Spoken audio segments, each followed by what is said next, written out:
No trees, just doing another DCTL deep dive, and as a heads up, if you hear any noises that are weird, it's because the kids are hanging out in the studio today. But I told them to be quiet for M&Ms.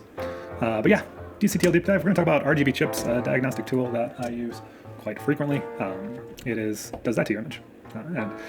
We're going to talk about it from a basic line, so we're going to just turn off our look dev, but it's a diagnostic tool that goes underneath your look dev. That kind of is how I use it, at least, and it allows me to see what's going on with my main vectors. It has some controls, so you can tweak and adjust the incoming saturation, usually set to 1.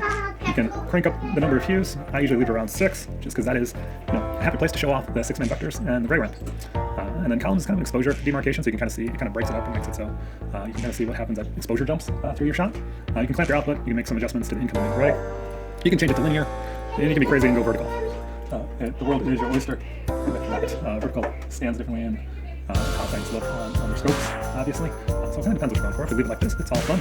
Discrete is allows it to work these breaks, or you can do continuous hue, continuous exposure, or fully continuous. So it's all swatted across. So this is a whole swath.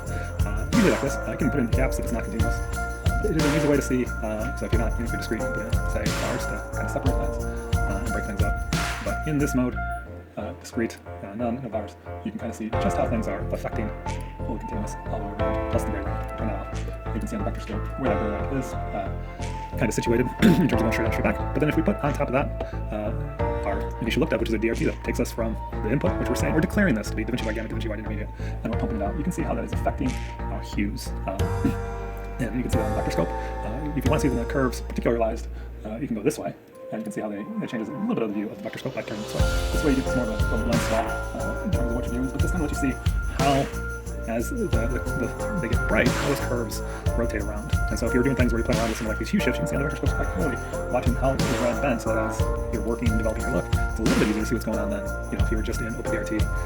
Yeah, you can see the red on the vector scope bending around. How is it working? Like if you're thinking through my look dev, I want this to be on all my shots, so when my red is going to be fully saturated, where is that roll off going to be? That's why it's really good. Check out the other video on transforming your footage with DRTs, and kind of gives you all that information as well. You can see a little bit, I think you can see, I don't usually, you can see how the curve bends like that, even in this format, on the vector scope and the cube.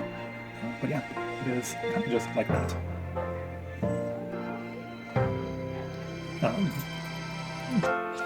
So yeah, what do you guys think? Do you guys use diagnostic tools? Just leave a comment. But yeah, just thought we'd talk through that and then play around. You can see it even more. You add in more tools and see everything you're doing with the look dev.